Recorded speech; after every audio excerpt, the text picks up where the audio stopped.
महात्मा उपासक डॉक्टर सोहनराज तातेड़ पुनरुत्थान और आत्मविज्ञान के बाद अब ला रहे हैं सनातन सत्य, जैसी दृष्टि वैसी सृष्टि, कुदरत, कुदरती रचना एवं कुदरत के कानून से शाश्वत सुख की प्राप्ति।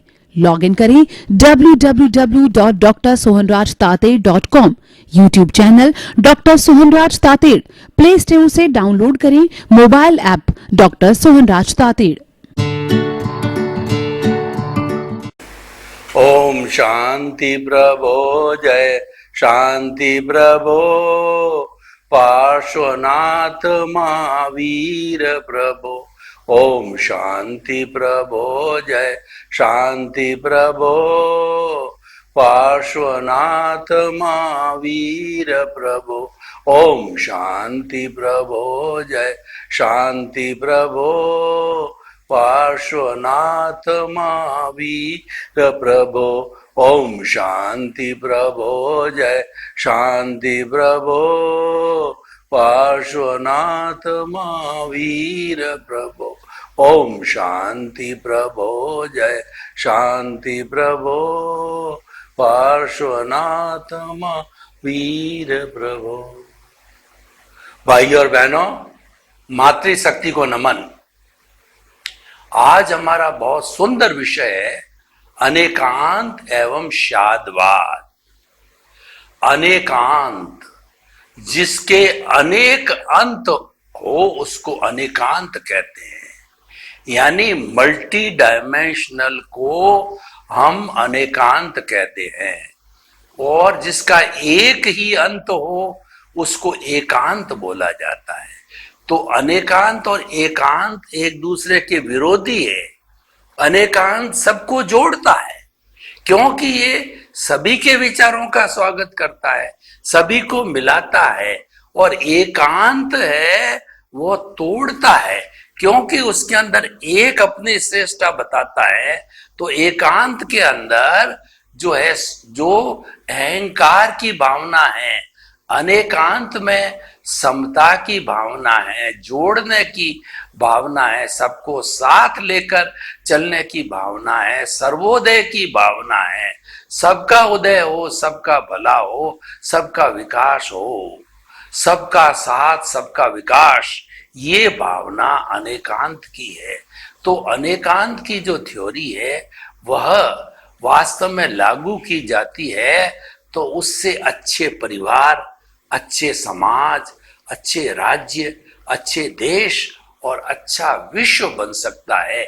यानी एकांतवाद में वसुधैव कुटुंबकम की भावना है, सबको जोड़ने की, सबको सुख पहुंचाने की भावना है, सबको हिलमिल कर रहने की भावना है, शांतिपूर्ण सहवास, शांतिपूर्ण अस्तित्व की भावना है।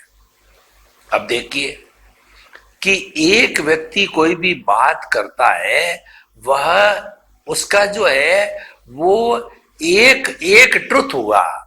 उसी तरीके से जितने जितने लोग बात करते हैं वह सत्यांश हुआ।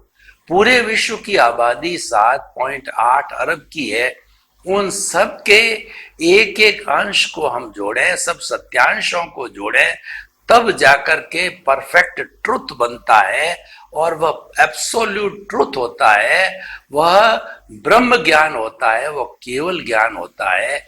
और जिस किसी भी व्यक्ति को वह एब्सोल्यूट ट्रुथ मिल जाता है, केवल ज्ञानी बन जाता है, तो ऐसा व्यक्ति इसी औदारिक शरीर के अंदर वो भगवान बन जाता है, ईश्वर बन जाता है, पूजनीय, उसी जन्म के अंदर पूजनीय, वंदनीय और स्तुत्य बन जाता है।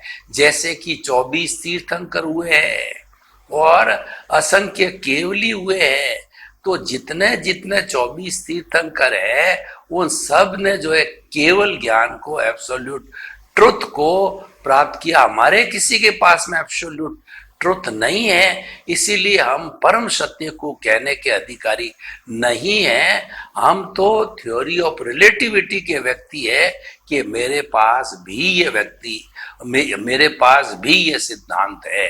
तो देखिए इन सब बातों से ही और भी निकल के आया जो एकांतवादी व्यक्ति होगा वो क्या कहेगा कि मेरा धर्म ही सही है, मेरी बात ही सही है, मेरा विचार ही सही है, मेरी आइडियोलॉजी ही सही है, मेरा धर्म ही सही है, मेरा धर्म ही मुक्ति में ले जाने वाला है। जो ही की भावना है वो अहंकार की भावना है, वो एकांतवादी दृष्टिकोण है, और वह जो है निरपेक्ष है। तो वह जो है रिलेटिव नहीं है, वह जो निरपेक्ष हो गया, तो निरपेक्ष होने से अगर वो सत्यवादी भी है तो एब्सोल्यूट होने के कारण वह मिथ्या हो गया। अब देखिए दूसरे दूसरे लोग सभी कहते हैं भाई मेरा भी धर्म है, मेरी भी आस्था है, और मेरी भी थिंकिंग है, मेरा भी विचार है, मेरा भी मत है, मेरा भी ये धर्म है, आप मानो या ना मानो आपकी इच्छा है। तो ये इसके अंदर कहीं पर भी अहंकार की बात नहीं है, उसमें तो अपने समर्पण की बात है, अपनी बात बताने की है। तो वह व्यक्ति अगर थोड़ा बहुत सही भी नहीं है तो वह रिलेटिव होने के कारण, थ्योरी ऑफ रिलेटिविटी होने के कारण जो है वह जो है वो सत्य बन जाता है। निरपेक्ष होता है वो मिथ्या बन जाता है, और सापेक्ष होता है वो सत्य बन जाता है।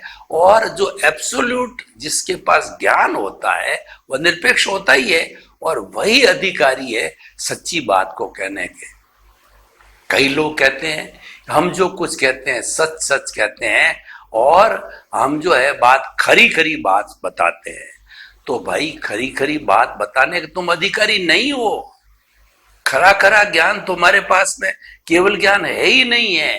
तुम तो ये कहो कि मैं तो रिलेटिव रूप से कुछ बताता हूं, कितना सही है कितना गलत है वो ईश्वर जाने, या अगर आपको मेरी बात में कुछ विश्वास हो, मेरी बात में आपको अच्छा लगे तो आप एडॉप्ट करो, नहीं तो ठीक है मेरा व्यू है।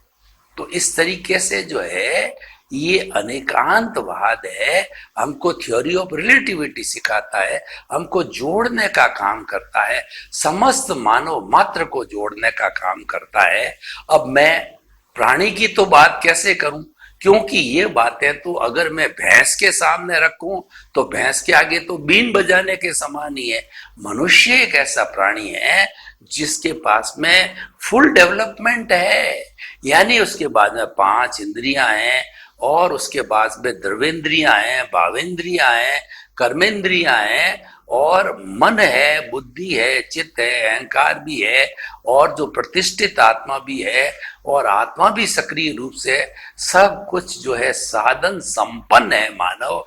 इसीलिए मानव जीवन श्रेष्ठ कहा गया है, और मानव ही मुक्ति को जा सकता है। मुक्ति में जाने का पट्टा केवल मानव को इसीलिए मिला हुआ है कि वह तपस्या करते करते करते जो है फुली डेवलप्ड पोजीशन के अंदर आ गया, और इस औदारिक शरीर के मानव जीवन के अलावा मुक्त कोई हो नहीं सकता, मुक्ति को कोई जा नहीं सकता, सिद्ध शिला में कोई पहुंच नहीं सकता। जो बड़े बड़े देवता है, जो कि कहना चाहिए कि देवलोक के जो है नवग्रही बेक है, वैमानिक देव है, वो लोग भी तरसते हैं, वो शुद्ध देव है, और वो देव तपस्या करते करते मोक्ष की स्थिति की उज्जवलता उन्होंने बना दी है, लेकिन अपने पुण्योदय के कारण वो देवगति उन्होंने बंद कर लिया और देवगति में चले गए। वो भी ये भावना पाते हैं वहां बैठे बैठे कि जो है कब हम देवगति का आयुष्य पूरा करके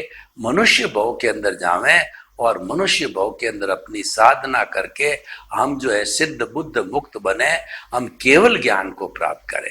केवल ज्ञान वही प्राणी प्राप्त कर सकता गुण स्थान की दृष्टि से जो 8वें गुण स्थान में क्षपक श्रेणी ले लेता है। क्षपक श्रेणी लेने वाला ईश्वर का रूप होता है, उसी जन्म में मुक्ति को जाने वाला होता है, वो 9वें गुण स्थान में जाता है, 10वें में जाता है, 11वें को छोड़ देता है, क्योंकि 11वां उपशांत मोह है। अगर कोई जीव उसमें चला जाता है तो वहां से वो च्युत होकर के पहले गुण स्थान तक आ जाता है, तो वो 11वें को छोड़ में 12वें गुण स्थान में वीतराग बनता है, और अंतर मुहूर्त के अंदर उसको 13वां गुण स्थान आ जाता है, जिसके अंदर कि जो 3 बचे मोहनीय कर्म जो है 12वें गुणस्थान में अक्षय हो जाता है और 3 घाती कर्म जो है ज्ञानावर्णीय दर्शनावर्णीय अंतराय टूट करके 13वें गुणस्थान के अंदर वह केवली बन जाता है। और जितना उनका शुद्ध कहना चाहिए, जिनका जो है उनका शुभ जो है वो अघाती कर्म बाकी होते हैं, खास तौर से आयुष्य कर्म उसको भोग करके, और वह 5 अक्षर बोले अ उ ई री ली।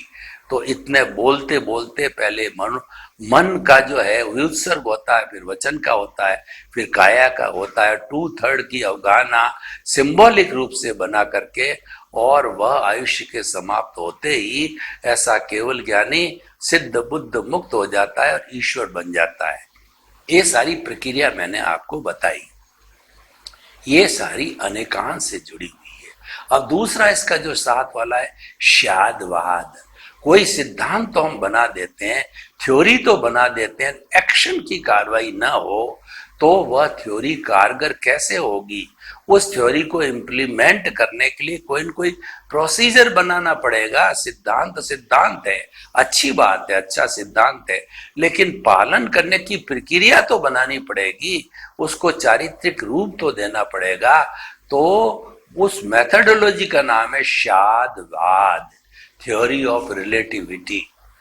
अनेकांतवाद को जीने का, अनेकांतवाद को जो है चारित्रिक रूप देने का, अनेकांतवाद को जीवन में उतारने का, समाज में उतारने का है, वो सारा शादवाद से होता है। शादवाद के अंदर जो है सप्त नय की बात होती है कि कोई भी वस्तु है, नहीं भी है भी, नहीं भी, इस तरीके से 7 नय बन करके, और वह जो है पूरा एक सिस्टम है इसका शादवाद का, और उसको जो है वो किया जाता है। तो ये जो है वो सारा बन करके जो है वो हमारा अनेकांतवाद बनता है। इस पे मैं आपको एक उदाहरण देता हूँ कि जो है वो लेशिया का उदाहरण है। हमारी जो 6 लेशियाएं हैं जिससे भाव बनते हैं, और उन भाव से हमारे विचार बनते हैं, विचार से आचार बनता है, आचार से व्यवहार होता है, व्यवहार से व्यक्तित्व होता है। तो भाव मुख्य चीज है। भावों को चार्ज करते करते कॉजल बॉडी बनती है, और वह कॉजल बॉडी हमको जो है भटकाने वाली वही राग द्वेष है, वही कषाय है, वही हमारा कर्म शरीर, और वही एक जो सर्वमान्य शब्द है वही हमारी अज्ञानता है। उस अज्ञानता को मिटाना होता है। तो हम आपको बता रहे थे कि ये शादवाद है, इसको प्रकट करने के लिए जो है, इसको समझने के लिए हमें एक पूरे सिस्टम को जो है समझना पड़ेगा। तो हम जो है इस शादवाद को जो है प्रतिपादित करने के लिए एक जो है 6 लेशियाओं का उदाहरण दे रहे थे कि कुल मिला के 6 अंधे व्यक्ति थे। उन 6 अंधे व्यक्तियों ने एक हाथी को देखा। तो पहले ने जिसके हाथी की सूंड को पकड़ा तो उसने कहा कि हाथी जो है वह जो एक रस्सी जैसा है, क्योंकि वो सूंड लंबी थी तो रस्सी के समान हो गया। और दूसरा व्यक्ति जिसने कि हाथी के पैर को पकड़ा तो वो कहने लगा कि जो हाथी है वो पिलर की तरह है। और किसी ने जो है उसके कानों को पकड़ा तो उसने कहा कि ये तो हाथी जो है वो सूपड़े जैसा है। और किसी ने उसकी पूंछ को पकड़ा तो ये बताया कि तो धागे जैसा है। और इस तरीके से 7 अंधों ने जो है उस हाथी को अपने अपने अलग अलग ढंग से व्याख्यात किया, और वो आपस के अंदर क्लेम करने लगे कि नहीं मैं कहता हूं वैसा ही है। तो वो क्या एकांतवादी बन गए। फिर एक जो है वो सज्जन व्यक्ति जो शादवादी था, अनेकांतवादी था, और वो आया और उसने कहा कि भाई तुम क्यों लड़ रहे हो? तो उन्होंने कहा कि हाथी ऐसा है वैसा है, मैं कह रहा हूं सही है। उन्होंने कहा अपनी अपनी दृष्टि से आप सही हो, अगर इन सब को जोड़ दिया जाए तो वो सत्यांश है, वो पूर्ण सत्य बन जाता है, एब्सोल्यूट ट्रुथ बन जाता है। लेकिन कोई व्यक्ति अगर एकांतवादी कहता है कि मैं कहता हूं एब्सोल्यूट ट्रुथ है तो गलत है। यानी अगर हम इस अनेकांतवाद और शादवाद को विश्व पटल पर रखना चाहें, इसको एक विश्व प्रारूप के रूप में रखना चाहें, तो हम कहना चाहेंगे कि विश्व के अंदर 7.8 अरब की जो जनसंख्या है, उसका हरेक का अपना अपना चिंतन, हरेक का अपना अपना विचार है। उसके हरेक के विचारों का स्वागत किया जाए और उसको विचारों को जो सुना जाए, तो जब सारे विचारों को रिलेटिवली हम सुनेंगे, उनको स्थान देंगे, तो ऑटोमेटिकली एब्सोल्यूट ट्रुथ हो जाएगा, अनेकांतवाद लागू हो जाएगा। और ये सारी प्रॉब्लम आज दुनिया के अंदर जितने भी तरह झगड़े हैं, कलह है, सब आते हैं, उसका कारण क्या है कि व्यक्ति अनेकांत की थ्योरी को लागू नहीं करता है, वो एकांतवादी बन जाता है, अपनी बात को दूसरों को थोपना चाहता है। जब व्यक्ति दूसरे के विचार को सुनकर के उसके साथ समझौता करके सर्वमान्य बात करे, तो कोई तरह का झंझट है ही नहीं है। देशों के झगड़ों को देखिए, विश्व युद्ध को देखिए, साम्राज्य को देखिए, आतंकवाद को देखिए, अपराधों को देखिए, सबके पीछे एकांतवादी दृष्टिकोण है। उस दृष्टिकोण को जब हम बदल करके अनेकांतवादी नहीं बनाएंगे, तब तक समाज में ये समस्याएं खड़ी होती रहेगी, क्योंकि जो एकांतवाद है वो स्वार्थ से जुड़ा हुआ है, अनेकांतवाद परार्थ और परमार्थ से जुड़ा हुआ है। सर्वजन सुखाय सर्वजन हिताय सर्वे भवन्तु सुखिनः सर्वे सन्तु निरामया के सिद्धांत से अनेकांतवाद जुड़ा हुआ है। अनेकांतवाद अहिंसा से जुड़ा हुआ है, सर्व और अहिंसा है सब भूय खेमं करी। ये अहिंसा सबका हित चाहने वाली है, अनेकांतवाद हरेक का हित चाहता है। मैं तो अब मनुष्यों के आगे से प्राणियों पे आऊं, तो अनेकांतवाद उनका भी हित सोचता है, क्योंकि प्राणियों की रक्षा करना मनुष्य का दायित्व है, क्योंकि उनके पास में इतनी समझ नहीं है कि वो किसी तरह का योगदान कर सके। मनुष्य पर यह निर्भर करता है कि वह उनका विनाश करता है या संरक्षण करता है। ऐसे बहुत जो 84 लाख जीवा योनि में छोटे छोटे प्राणी है, निगोद के जीव है, अव्यवहार राशि के जीव है, व्यवहार राशि के जीव है। व्यवहार राशि में निगोद आ गया, फिर एकेंद्रिय, द्विंद्रिय, त्रिंद्रिय, चतुरिंद्रिय, पंचेंद्रिय, कितने कितने असंख्य अनंत प्राणी है। उन सबको अभयदान देना, उन सब की रक्षा करना, उन सब का विनाश नहीं करना, ये मनुष्य का दायित्व है। और वो मनुष्य दायित्व कब पूरा कर सकता है कि जब वो अनेकांतवादी बनेगा। अगर वो एकांतवादी बन जाता है तो विनाश कर देगा, और वो एकांतवादी बनकर ही आज जो है ज्यादा हमारे इस पूरे पर्यावरण को कहिए या पूरे ब्रह्मांड को कहिए, वह दूषित कर रहा है। कैसे दूषित कर रहा है कि वो पृथ्वी को खोद करके 10 से 20 हजार गज नीचे पेट्रोलियम, मिनरल्स, पानी इत्यादि बहुत सी चीजें अपने लोभ के वशीभूत होके, ग्रीड के वशीभूत होकर के निकाल करके पृथ्वी का दोहन किया।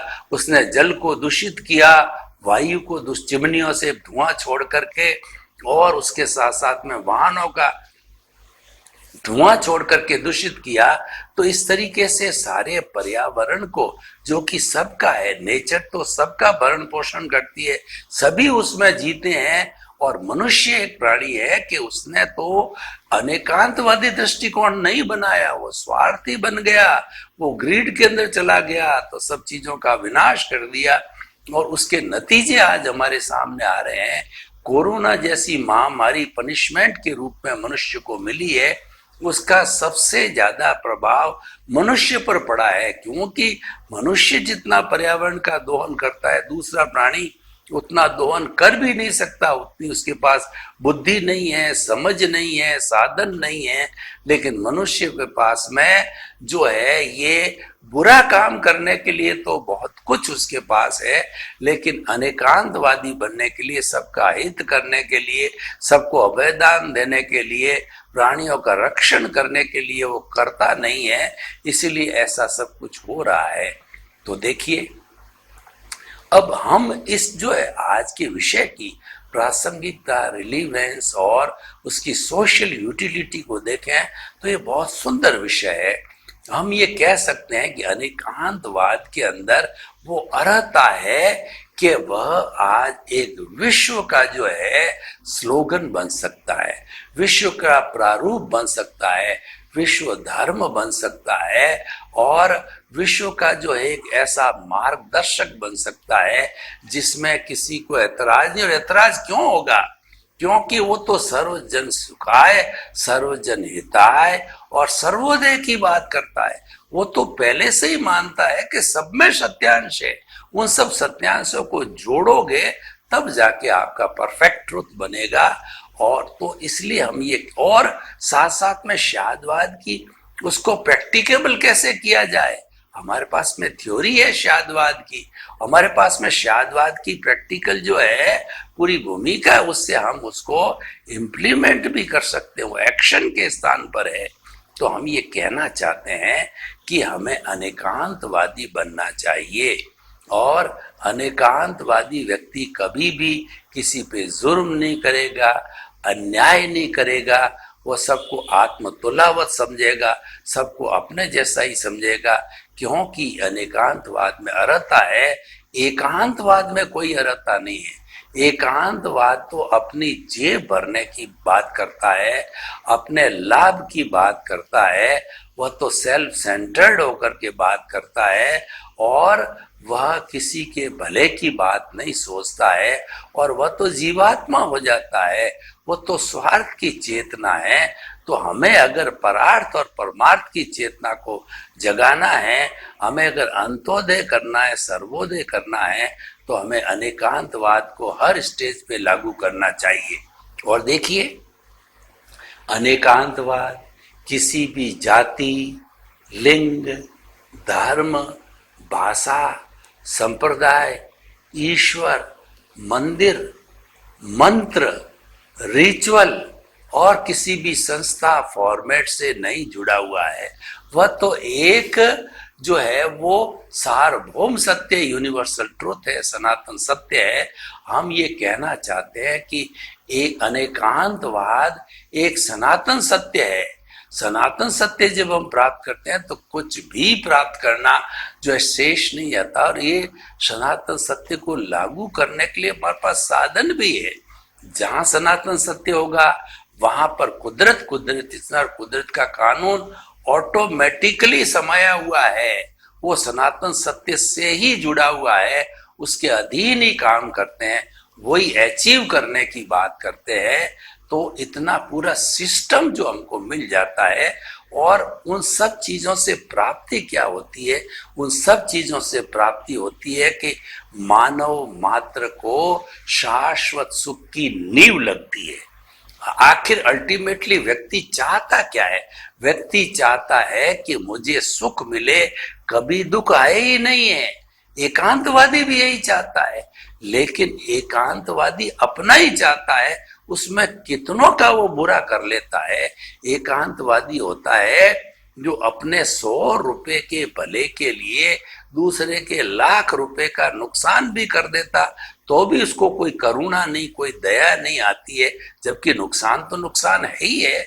तो इसीलिए हम कहना चाहते हैं, एक बहुत प्रैक्टिकल अप्रोच हमारे पास मिल गई है। हम भगवान महावीर स्वामी के बहुत बड़े ऋणी हैं, पूरा विश्व ऋणी है, पूरे विश्व की 7.8 अरब की जनसंख्या ऋणी है कि उन्होंने इतना अपनी प्रज्ञा से, अपने एब्सोल्यूट ट्रुथ से जो है ये अनेकांतवाद हमको दिया, और उसके वो अधिकारी है क्योंकि उनके पास में एब्सोल्यूट ट्रुथ है, केवल ज्ञान है, उसी से निकला हुआ ये अनेकांतवाद है। तो ये एक बहुत थ्योरी ऑफ एब्सोल्यूटलिज्म, बहुत सुंदर थ्योरी है, इसकी ज्यादा से ज्यादा समझना चाहिए। एकांतवाद को लोग अभी पूरा समझे नहीं है, और चीज जब पूरी समझ में नहीं आती है तब वो लागू नहीं होती है, और उसको समझ लिया जाए तो लागू करने के लिए शादवाद हमारे सामने मेथोडोलॉजी है, हम उसको लागू कर सकते। दोनों एक ही बात है, एक थ्योरी है, दूसरा एक्शन है, दोनों के अंदर अंतर कुछ भी नहीं है। तो भाई और बहनों, हम आपको बताना चाहते हैं इस सुंदर एपिसोड के माध्यम से, आप कोई भी चिंतन करें तो एकांत होकर के नहीं करें। आग्रहीन गहन चिंतन का द्वार हमेशा खुला रहे। आप अपने दिमाग की खिड़कियों को खुला रखो और उस खिड़कियों से जो भी वायु ठंडी आती है, गर्म आती है, बयार आती है, सुगंधित आती है, हर एक को एंजॉय करो। यानी जब हम दिमाग खुला रखेंगे तो कोई व्यक्ति अपना जो भी प्रस्ताव देगा हम उसको इग्नोर नहीं करेंगे। प्रॉब्लम जहाँ होती है, जहाँ किसी को भी, चाहे परिवार में किसी व्यक्ति को इग्नोर किया जाता है या समाज में किसी व्यक्ति को इग्नोर किया जाता है, देश में, विश्व में किसी को इग्नोर किया जाता है, तो वो अपने राइट के लिए स्ट्रगल करता है और वह पूरी जो है एक यूनिटी बनाता है। तो एक हमारे सामने बहुत बड़ी समस्या खड़ी हो जाती है। तो ऐसी बहुत सी समस्याएं विश्व के सामने खड़ी इसलिए होती है कि लोग जो है अनेकांतवाद को समझते नहीं है। लोग जो सर्वजन सुखाय सर्वजन हिताय की बात को समझते नहीं है। समझते हैं तो लागू नहीं करते, लागू करना नहीं चाहते हैं। तो हम आपको ये बताना चाहते हैं कि ये बहुत सुंदर कॉन्सेप्ट, सुंदर सिद्धांत, सुंदर थ्योरी है। इसको ज़्यादा से ज़्यादा व्यक्ति अपने पर लागू करे। और मोटी बात है, अनेकांतवाद को समझना है। और बड़ी सिंपल थ्योरी हमने ही और भी के हिसाब से बताया। तो आप कभी भी ही वाले रास्ते पर नहीं जाएं, तो एब्सोल्यूट हो जाएंगे, जबकि आप है नहीं। अभी आपको एब्सोल्यूट बनने में बहुत तपना पड़ेगा। ईश्वर ही एब्सोल्यूट है, केवल ज्ञानी एब्सोल्यूट। तो आप कैसे कह सकते हो कि मैं कहता हूं वो सही है? ये कौन कह सकता है? ये केवल ज्ञानी कह सकता है, ये एब्सोल्यूट ट्रुथ वाला कह सकता है, ये ईश्वर कह सकता है। तो इसीलिए अभी तो हमें बहुत कुछ करना है, बहुत कुछ सीखना है। आप तो थ्योरी ऑफ रिलेटिव दुनिया चलती जैसे चलो ना, कि भाई मेरा ऐसा चिंतन है, आपको अच्छा लगे आपकी मर्जी, नहीं लगे तो मेरा चिंतन मेरे पास में है। तो हमको चिंतन देने की, हमको परामर्श देने की स्वतंत्रता है, लेकिन स्वीकार होता या नहीं होता है उस पर हमको कोई भी बहस करने की जरूरत नहीं है, सोचने की जरूरत नहीं है। क्योंकि वह तो स्वीकार तब होगा जब सभी चाहेंगे। सभी नहीं चाहेंगे तो स्वीकार होगा भी नहीं। और आप भी यही सोचोगे कि आप किसी चीज को नहीं चाहते हो तो कैसे स्वीकार होगा? आप चाहोगे जब ही स्वीकार होगा। तो अनेकांतवाद की जो थ्योरी है वो संपूर्ण मानव जाति और संपूर्ण प्राणी मात्र के लिए हितकारी है। और ये किसी भी दायरे से नहीं बंधी हुई है, ये तो यूनिवर्सल है। और यूनिवर्स के बाहर कुछ है ही नहीं है। ये लौकिक कॉन्सेप्ट है। लोक के अंदर सभी आते हैं, सभी पर एक समान लागू होता है। हम आपको कहना चाहते हैं, सूर्य का ताप सबके लिए एक जैसा है, नदी का पानी सबके लिए एक जैसा है, और हमारे फल फ्रूट्स पौधे देने वाले हैं वो सभी के लिए देते हैं, कोई एक पर्टिकुलर व्यक्ति के लिए नहीं देते हैं। तो कहने का अर्थ है कि अनेकांतवाद भी वो सबके लिए है, वो तो सबके लिए हितकर है। उसमें अहित नाम की चीज है ही नहीं है, क्योंकि वो तो मल्टी डायमेंशनल है, मल्टी डायरेक्शनल है। तो आप किसी भी डायरेक्शन से जुड़ जाइए। वो कहाँ कहता है कि मैं तो एक ही डायरेक्शन से चलता हूँ? प्रॉब्लम वहां होती है जो व्यक्ति एक ही डायरेक्शन में चलता कहता है यही डायरेक्शन सच है, तो उसको 7.8 की अरब जनसंख्या कैसे मानेगी? क्योंकि हर एक के मल्टी डायरेक्शन है। और आप घर में देखिए, हाथ की 5 अंगुलियां देखिए, ये 5 अंगुलियां भी एक जैसी नहीं है, कोई छोटी और बड़ी है, इसमें भी भिन्नता है। परिवार के सदस्यों को देखिए, उनके भी विचारों में अलग अलग भिन्नता। तो सॉल्यूशन क्या है? सॉल्यूशन यही है कि सबके विचारों को सम्मान किया जाए और सभी सर्वसहमति से अगर ओके कर देते हैं तो मान्य हो जाएगा, ओके नहीं करते हैं तो वो मान्य नहीं होगा। मान्य होना ना होना अलग बात है, लेकिन उसके उसके उसके विचारों को जो है स्थान दिया जाना वो आवश्यक है, और वही अनेकांतवाद है। तो अनेकांतवाद एक अमृत है, तो अमृत हमें पीना चाहिए, और हर एक व्यक्ति जो भी पिएगा उसका आनंद लेगा। सर्वे भवन्तु सुखिनः, सर्वे सन्तु निरामया। लोक के सब जीवों को सुख मिले, शांति मिले, आनंद मिले, प्रेम मिले, सौहार्द मिले, और सभी वसुधैव कुटुंबकम के सदस्य बन करके और शांतिपूर्ण सहवास करें। आपके प्रति मंगल भावना।